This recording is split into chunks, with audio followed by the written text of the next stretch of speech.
All glories to the Guru. Obeisance to Adi Guru Avaduta Dattatreya. Obeisance to Hari Ram Kinarami Ago Guru Parampara. So what is surrender? I mean really. We throw this word around like we know what it means. Just surrender. Let go. Give it to God. Sounds beautiful, alright? Sounds spiritual. Sounds like something you'd see on a meditation app or a yoga studio wall. But let's be honest, most of us have no idea what we're talking about. We say surrender the same way we say love or freedom. Big words, empty suitcases we fill with whatever makes us comfortable. So let's unpack this together. Not as a lecture, as a real investigation. Because if we get this wrong, everything else in our spiritual life is just decoration. And if we get it right, everything changes. Not eventually. Now. And here's why I'm offering this to you. Not because I have something you lack. Not because I'm standing on a stage and you're in the seats. If I am to wait until your eternity and make no mistake, that is exactly what the Guru does. What the Parampara does. What consciousness itself does. Then the very least I can offer you is absolute truth. Not comfortable truth, not marketable truth. The kind of truth that burns before it warms. If you come to understand, great. If not, I am still with you. Namaste. What you decide, we are not separate. That is not poetry. That is the structure of Guru Tattva itself. So what is surrender? Let's start with what it is not. Surrender is not laying down and letting life walk over you. It's not becoming a doormat. It's not weakness dressed up as virtue.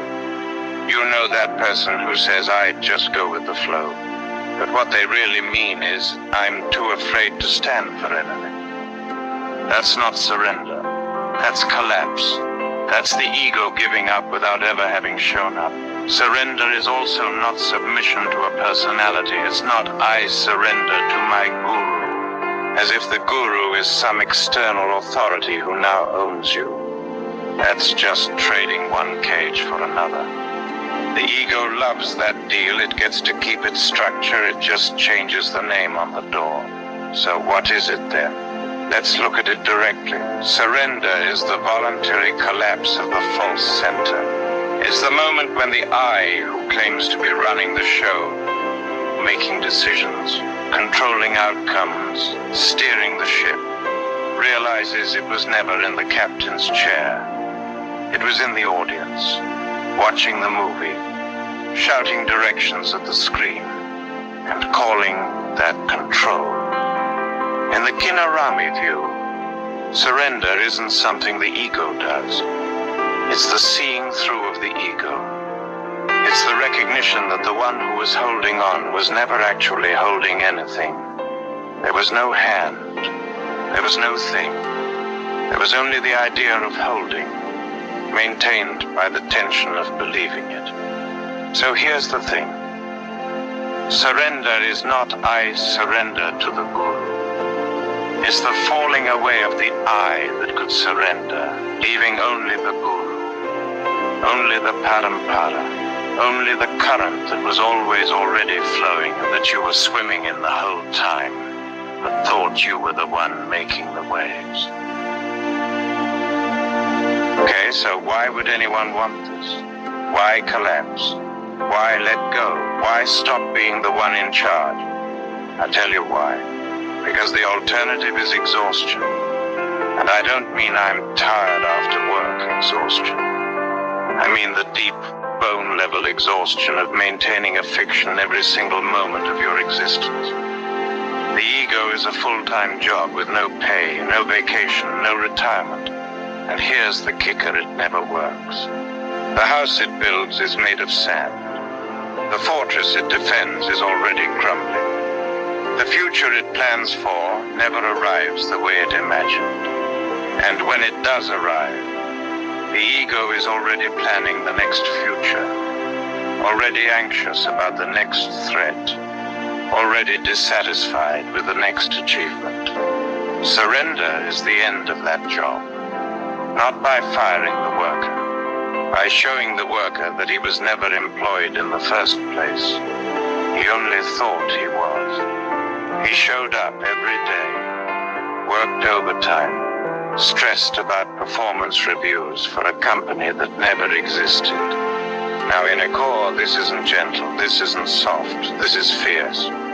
Because the ego doesn't let go easily. It will bargain with you. It will say, okay, I'll surrender so that I can become enlightened. No, that's not surrender. That's transaction. That's the ego wearing surrender like a Halloween costume, knocking on heaven's door and expecting candy. Real surrender has no so that. It has no future payoff. It is the collapse now without guarantee, without safety net, without the comfort of this will lead to that. It's jumping without knowing if there's water below, and discovering mid-air that you were never the one who could fall. Here's where it gets real. Without surrender, sadhana is just the ego doing spiritual exercises. Think about it. You can sit in meditation for 40 years. You can recite mantras until your voice breaks. You can fast until your body becomes a skeleton with eyes. You can perform austerities that would make a stone weep. But if the I that began all of this is still the I that evaluates the results, measures the progress, compares itself to others, posts about it on social media, feels superior or inferior, nothing has happened. The cage has been decorated. The prisoner has been given a better view, a meditation cushion, maybe some incense. But the prisoner is still inside, still counting the bars, still believing the bars are protecting him. Surrender is the key, not by opening the door, by showing there was never a cage, never a prisoner, never a key. Only the idea of all three, held together by the tension of the one who believed them. This is why guru devotion is inseparable from surrender. The guru is not the object of your devotion. The guru is the living demonstration that the cage is empty. The guru is the one who already fell, already burned, already became ash, and laughs from the other side. Not because he survived, because he saw there was nothing to survive. To surrender to the guru is to surrender to that seeing.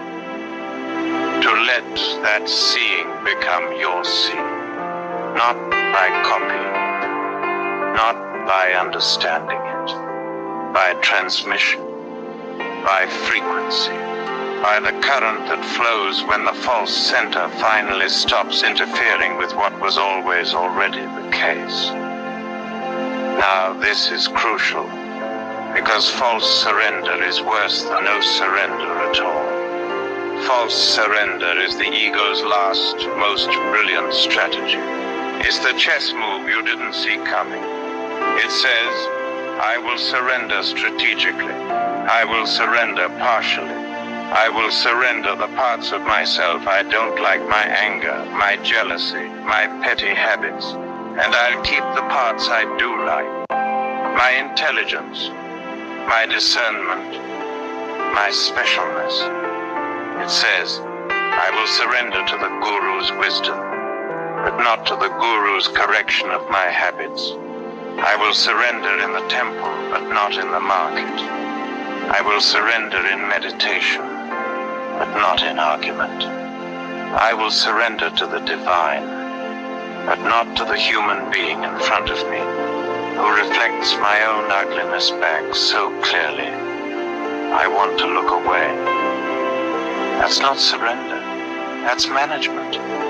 That's the ego making a business deal with infinity, offering small change and expecting the universe to pay out in gold.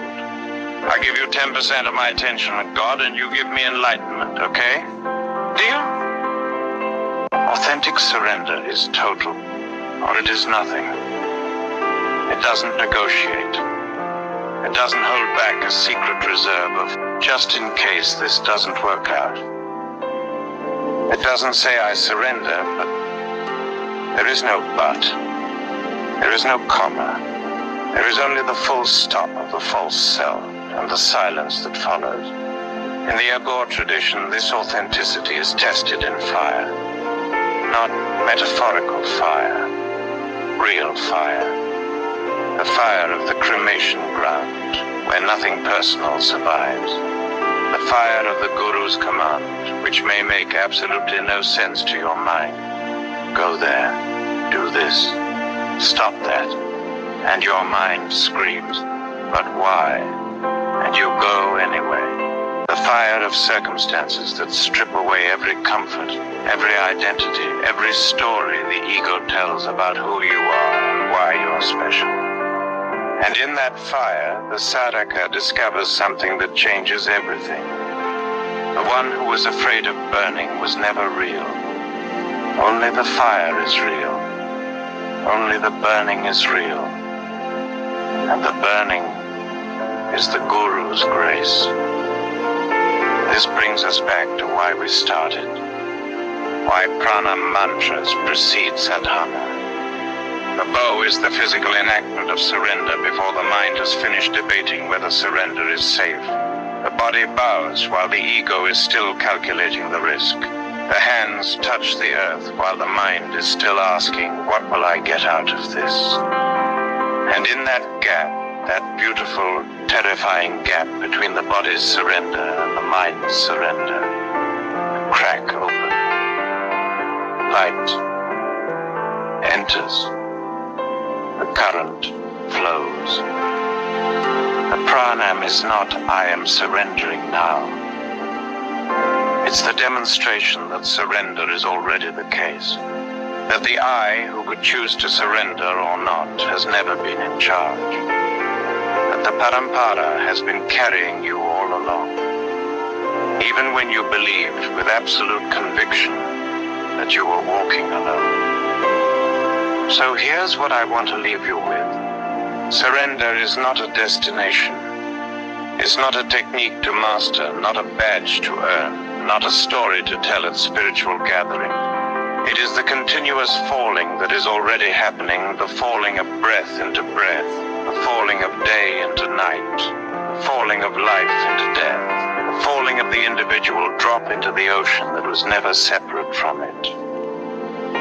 The ego resists this falling. It builds wings. It builds parachutes. It builds philosophies about why falling is optional. Why you can float if you just think positively enough. Why the ground is an illusion. Surrender is the moment when all the wings burn, all the parachutes cut, and the falling is seen to be flight, not away from anything, but into everything, into what was always already here, waiting for the false center to stop blocking the view. Without surrender, there is no Guru. Without the Guru, there is no parampara. Without the parampara, there is no transmission. Without transmission, there is no awakening. Only the ego's endless, exhausting, perfectly futile attempt to awaken itself. Like a dog chasing its own tail and calling progress. So surrender, not tomorrow, not when you're ready. Not when you understand why. Not when it makes sense. Now, while the body still breathes, while the heart still beats, while the false center still trembles at the thought of its own disappearance. That trembling, that's not fear. That's the beginning of the real. That's the first honest sound the ego makes before it finally goes silent. And in that silence the Guru speaks, the parampara speaks, the fire speaks, and what they say is not words. It is the current itself, flowing through the open door of a heart that finally stopped pretending it was closed. Jai Agor, Jai Kinal, Jai Guru.